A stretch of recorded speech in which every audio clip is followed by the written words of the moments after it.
Alright, hello guys, and now we are gonna dive in for realsies. As I mentioned before, it is completely impossible to study traditional Chinese medicine without also understanding ancient Chinese philosophy. They are inseparable from the TCM side. So, um, so let's go ahead and dive in here. So the first thing that you have to understand is what the principle of yin and yang actually is. Um, in in ancient Chinese philosophy, it says that in the beginning there was nothing, there was void. From the void emerged yin and yang. So basically, as soon as anything existed, there was dichotomy, polarity, there were differences, right? Yin and yang, inevitably, and it's just like as soon as anything existed, yin and yang existed with that thing. And from yin and yang sprang the 10,000 things. That means infinity, poetically speaking. So this in this yin and yang symbol, in our Western culture, black is often the color of like manliness, right? Batman wears black. But in the yin and yang symbol, black is yin. It is feminine, because yin represents things that are relatively dark, cool, congealing, still, solid, deep, contracting, like a deep well or the deep ocean or nighttime, right? Things that are relatively inward, still, and calm are considered yin, represented by the dark side here. Now, in this philosophy, yin, the parts of us that are yin, are the parts that nourish us. This is the part of you that is restored by stillness and rest. So even though it's like correlated to the feminine, everything has yin and yang in it, and it's just a matter of relativeness, right? Like you can't have right without left. Something is to the right of something else, or to the left of something else, or above something, or below something, right? Things are relatively yin and yang. So just because it is relatively considered feminine doesn't mean that everybody doesn't have internal yin. Everybody does. Yin and yang are essential aspects of existence in this philosophy or cosmology. So your internal yin is the part of you that is like your internal well of resources. And it's the fuel for your vitality. And it is the part that needs that stillness and rest and relaxation in order to be strengthened and revitalized, right? I keep looking over here because this is where my notes are. So yang is the white part. Yang is seen as relatively male. It is seen as expanding, active. Between day and night, yang is the day. And did I just say male? It's relatively male. So things that are warm, things that are in motion, things that are expanding, things that are transforming, that is the yang side of this dichotomy, of this polarity pair. So plants, for example, and living things are seen as relatively yang versus like stone or water. Stone and water are solid, they sink, they hold still, that kind of a thing. So they're relatively yin, whereas living things like animals and plants are relatively growing, transforming, moving, warmer. They're seen as yang. The yang portion of yourself is the part of you that are your energies to be creative, to be like passionate. And I don't just mean sexually passionate, I mean like passionate about topics, passionate about justice, passionate about historical costuming, you know, whatever. The part of ourselves that is creative and motivated, that is our internal yang. And it's the part of us that wants to make an impact and get moving and needs exercise and variety and creation in order to stay refreshed and revitalized. So that is yin and yang. And these things are seen like in the universe as well as in ourselves because we are part of the universe. And that's kind of the beginnings of how traditional Chinese medicine is intrinsically linked to traditional Chinese philosophy, because the concepts of yin and yang are universal concepts in that cosmology, in that worldview, but they are also essential to understanding ourselves and our own wellness. You can already see, even in this first basic concept, that we're talking about the internal part of yourself that needs rest and relaxation, and the internal part of yourself that needs creativity and exercise and variety, right? These are both intrinsically part of ourselves, and they both have the spark of each other within them, right? Now let's take a moment and look at the Japanese symbol for yin and yang. And that's down here. It's also, if you look online, because I have a whole handout that I wrote last year on this. You should be doing that reading as well. And this is my hand-drawn example of the Japanese thing. So what you can see is that the bottom really should be black, but is that the yin, the black, is inside, and it is the fuel for the yang, which in turn feeds another layer of yin, which in turn fuels another layer of yang. And so that is a really good way of representing the concept that they are interdependent and they grow from one another, and all of these things in this dynamic relationship that they have. And the relationship is dynamic. They could have just drawn this as a circle with a straight line down the middle, half of which was white and half of which was black, but they didn't. The fluid line intrinsically suggests motion. It suggests this, it suggests the dynamic nature. These are always moving, these are always transforming. They are in an active balance with each other, and they hold the essence and the seed of each other within the other piece. So here we go. Oh, things are happening. Okay, there we go. Whoops. Okay, so let's move on to the relationship between these two things. In your Tappan's handbook, there is some reading you can do that introduces yin and yang and some principles. They break it down into 5 basic principles in there, and so I will break it down into 5 too. It wasn't taught as 5 when I did. It wasn't taught as 5 when I learned it in basic, my traditional basic Chinese medicine course, but that's okay.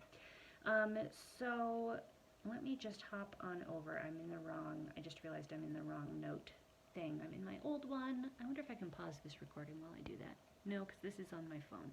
Oh well, it's fine. Scribbly doodly doo. Think of something interesting to say while the computer loads. Sham dam whizwa. Okay, here we go. So um, so these two things exist, right? Yin and Yang exist in a relationship together. And this relationship has a few principles. Um, it was not, like I said, it wasn't organized this way when I learned it, but that's fine. I'm going to go in the order that's available to you in your book and your reading, just in case you decide to read that stuff in Tappan's handbook. What I have online for you in the handout is much more in-depth than what's in your Tappan's handbook, but if you want to hear it in somebody else's words, that is fine. It is still on topic and is not like gonna totally drown you in details. To do that, it's from your textbook, so it's fine. All right, so interdependence is the first principle. Interdependence talks about how yin and yang cannot exist without one another because they are relative. Above cannot exist by itself. If something is above, there must be something below. It's a relative term, right? You can't just have one point floating all by itself in the cosmos, an empty void, and say it's above anything because it's alone. Yin and yang are interdependent, like above and below. They can't, they're relative concepts. They can't exist without another one. Just like you can't say something is above something else without saying that that thing is below the above thing, right? I hope that makes sense. They're interdependent because they're relative concepts. And they are in opposition to each other, obviously. They're opposites. So I did flip the order of some of the concepts in your book for my brain because it made more sense to me this way. But so opposition means that yin and yang control and restrict each other. So they're not just opposites, they are opposites that push against and pull and work on each other in an opposing way. So it's not just so by saying this is like saying yin and yang are not just within all things interdependently. They are also opposing each other actively, right? And this principle also leads to the idea that imbalance can exist, right? So if you have yin and yang and they're meant to be acting on one another and opposing one another, but one gets much stronger, now they're out of balance. And we'll see how that can be reflected in health and wellness, in this health and wellness model.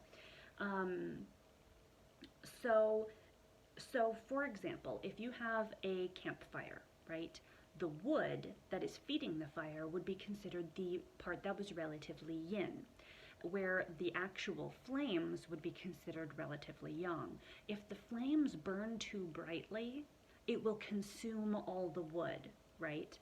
Whereas if you shove too much wood on there, it will actually like smother the flames. And that's seen to be the case in us as well. If you're burning the candle at both ends, you're going to deplete your internal resources. Whereas if you rest too much and become a couch potato, you're going to have smothered your flames. You're no longer going to be able to jump up and go for a jog. You will have smothered your yang with excessive yin, right? So they oppose each other and act on each other in this way. So let me just check my notes here. So yeah, yin can smother yang, yang can burn up yin. But when they are balanced, then when we have a health and wellness lifestyle of moderation and balance, then that leads to a higher quality state of yin and yang and general life enjoyment within ourselves. So the next principle is mutual support. They do not just oppose each other, they also support each other, right? So in that fire example, the flame needs the wood in order to continue. If you do not have any internal resources, your yang eventually will burn out, right? And the flip side is true too. The if the so if you're seeing the campfire, this one's a little bit more of a reach. It's not a perfect analogy, but if you are seeing the campfire as us, and the flame flickers out and goes away, then you're just left with an empty shell, right? That then basically, in this analogy, you would be dead because you're no longer transforming, you're no longer alive and growing and moving, so you are dead. Basically. So you need, they support each other as well. And like more literally speaking, the our bodies maintain a healthy body temperature of 98.6 degrees, right? But they don't do that by everything being still. Everything is in a constant state of many different processes working together to digest food, to replenish resources, to process and counterbalance each other all the time, depending on if you're out in the cold or on a sunny beach. It is an active process where everything in your body is working together to support you as a whole being. And yin and yang are part of us as two different aspects of those processes.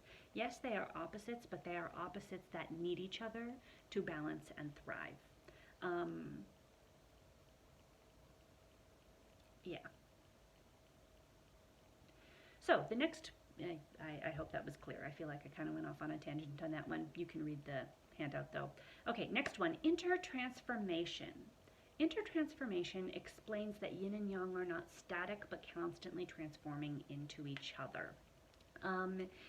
So this is what I was talking about, where the shape is rounded and it just implies movement, right? And they don't just randomly flip though. It's not like, oh yes, the mountain will become a valley and the sun will become a black hole, and like yin and yang always transform into one another. There are principles of transformation that apply. So let me try that again. Yin and yang exist in a dynamic balance. Because it is dynamic and moving and changing, sometimes the balance shifts so that yin becomes yang and yang becomes yin. Things transform their state over time. For example, a star, which is relatively one of the most yang things in the universe, can transform, right, because it is hot, it is expanding, it gives off energy, it is burning fuel, right? It is yang, relatively.